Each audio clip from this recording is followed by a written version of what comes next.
E o Renato chegou no Fluminense, voltou ao Fluminense, já deu coletiva, chegou ontem, foi apresentado ontem na quinta-feira. Hoje, sexta-feira, já deu entrevista coletiva. Pelas redes sociais, o rap do Renato, do MC Cadu e Márcio Costa, já está soando aí de todas as maneiras, todas as versões possíveis. Então a torcida do Fluminense teve uma nova injeção de fôlego para esse ano de 2025. E é sobre tudo isso que nós vamos repercutir. Vamos falar um pouco sobre a coletiva do Renato, acabei de assistir agora. Vamos falar também sobre a história do funk, o que foi construído até nós chegarmos àquela imagem que é muito sintética dos anos 90, dos meninos ali junto com o Renato, Cadu, Márcio Costa, outros jogadores, formulando aquela brincadeira do funk como uma dinâmica, uma representação realmente desse movimento do baile funk no Rio de Janeiro dos anos 80, 90. Então vamos falar sobre todos esses temas hoje. Por começar, sobre a chegada do Renato Gaúcho e sobre a coletiva que ele deu agora há pouco. É muito dito e foi muito repercutido isso desde quando estava se especulando a chegada do Renato. Até quando ele chegou ao Fluminense mesmo, sobre o Renato ele ser muito taxado de boleiro, de peladeiro, de não gostar de treino, de dar muito rachão.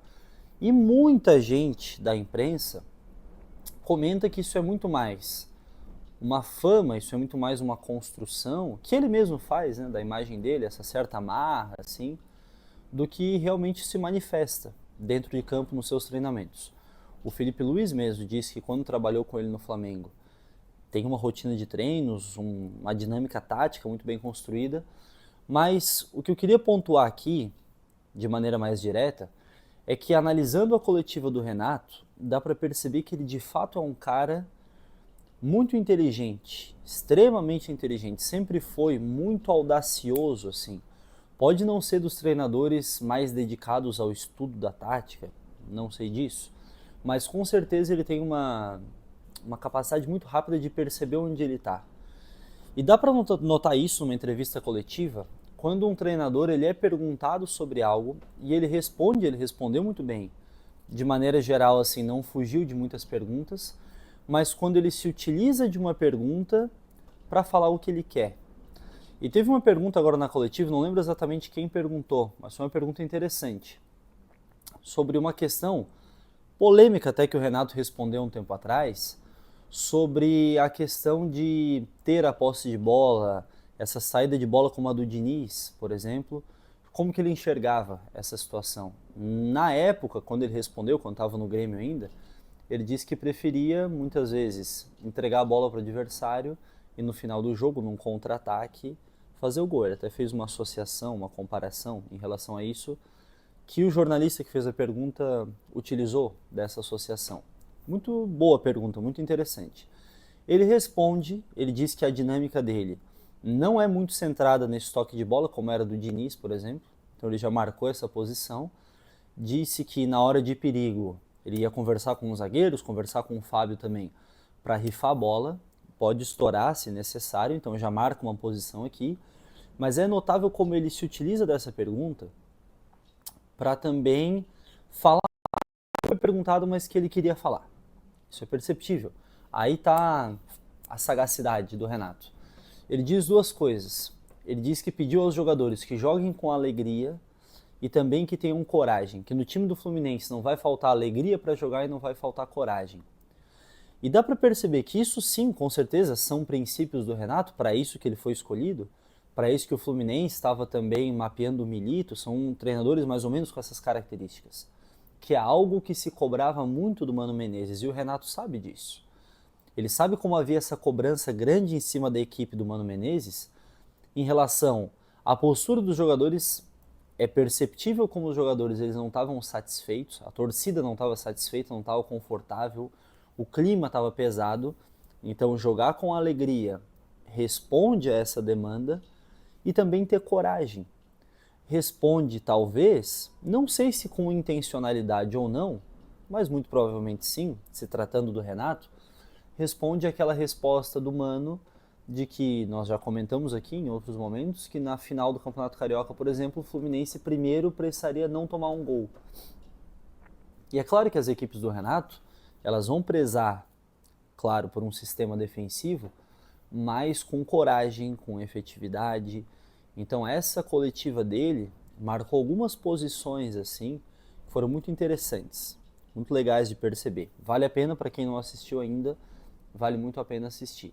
Entre outras respostas que ele deu também, ligadas à torcida, a identificação dele com o Fluminense, ligados a várias outras questões aí, uma coletiva que foi rápida, foi direta, mas foi muito interessante.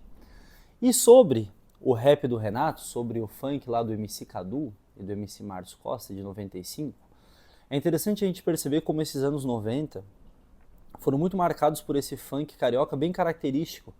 Talvez que tenha como uma marca simbólica, podemos pensar em Claudinho Buchecha, por exemplo, que é um funk bastante melódico. No caso de Claudinho Buchecha, falava bastante sobre amor, mas existem várias outras temáticas também que são construídas. E é legal a gente saber que esse funk carioca ele foi profundamente analisado, estudado, pensado lá nos anos 80, no final dos anos 80, por Hermano Viana, que é irmão do Herbert Viana, que é músico do Paralamas do Sucesso, bem conhecido, antropólogo, que se dedicou a estudar os bailes funk do Rio de Janeiro nos anos 80 e nos anos 90 passou a estudar muito mais o mundo do samba, tem várias publicações sobre isso. Em um dos seus artigos que fala sobre os bailes funk, ele denomina, ele faz um recorte assim do começo dessa cultura do funk aqui no Brasil, no Rio de Janeiro, a partir do começo dos anos 70, quando começaram a ser organizados por Ademir Lemos, que era um discotecário aqui do Brasil, e também o radialista, locutor de rádio Big Boy, quando eles começaram a organizar os bailes da pesada, que aconteciam no Canecão. Mas esses bailes, eles não duraram muito tempo, assim. Na verdade, eles logo já foram desmantelados. O Canecão acabou sendo muito mais relacionado a MPB, logo depois, a eventos ligados a MPB. Então esses bailes da pesada, eles acabam se dissolvendo e se pulverizando pela cidade. Quando eles são fechados no Canecão, eles acabam indo para as periferias. E são nessas periferias que o baile funk vai começar a se construir. Com muitos jovens que davam o seu jeito de conseguir trazer aqueles discos lá dos Estados Unidos. É interessante como o Hermano Viana ele começa construindo o seu texto sempre a partir de uma perspectiva brasileira, assim, mostrando como o funk é uma criação nossa que, claro, vai ter referências de fora, mas não como uma imposição cultural, nada disso. Muito pelo contrário. É essa galera aqui do Brasil que vai dar um jeito, ele conta no texto, de maneira até bem detalhada, assim, é interessante, como quem ia buscar esses discos precisava encontrar alguém conhecido que trabalhava numa agência de turismo para conseguir uma passagem mais barata, e alguém ia lá para Miami, para Nova York, trazia os discos. Quando chegava aqui no Brasil, ia tocar num baile, por exemplo, tinha que tomar muito cuidado para não mostrar qual era a capa do disco, para não mostrar qual era o selo, para aquela música ficar mais ou menos em segredo, para que o DJ tivesse o domínio sobre qual música, qual batida ele estava tocando. E algo que era muito comum, aí de 76 até chegando quase no começo dos anos 80, é que aquele hip hop, soul, blues, muita base do James Brown também, aquilo que África Bambaataa já fazia lá nos Estados Unidos, Grandmaster Flash, esse funk norte-americano que vai chegar aqui no Brasil, vai ser retirada a parte do rap. A música cantada lá pelos norte-americanos vai ser retirada e nós ficaremos aqui com a base instrumental. E a partir dessa base instrumental é que os DJs brasileiros vão brincando com os ritmos propriamente nossos aqui. O tamborzão é colocado, por exemplo, o birimbau é colocado em cima dessas batidas que vêm lá com esses discos dos Estados Unidos. E também é nesse momento, é nesse contexto, que os DJs eles vão sendo acompanhados pelos mestres de cerimônia, pelos MCs, que vão construir em cima dessas batidas aqui aí um rap já nosso também, contando as histórias desse território onde o baile funk acontecia, onde o movimento Black Hill, como foi chamado, acontecia. E esses grupos de som, aliado aos MCs, vão ganhando bastante popularidade. O Hermano Viana marca que em 87, que é quando foi a pesquisa dele, mais de 600 bailes funk aconteciam por fim de semana no Rio de Janeiro. Então a gente consegue perceber como a amplitude do movimento era muito grande. Outra representação que ele traz também, que demonstra como o funk se popularizou rapidamente, já no final dos anos 80, é que o DJ Malboro ele vai lançar o seu LP, o seu disco, Funk Brasil, em 89.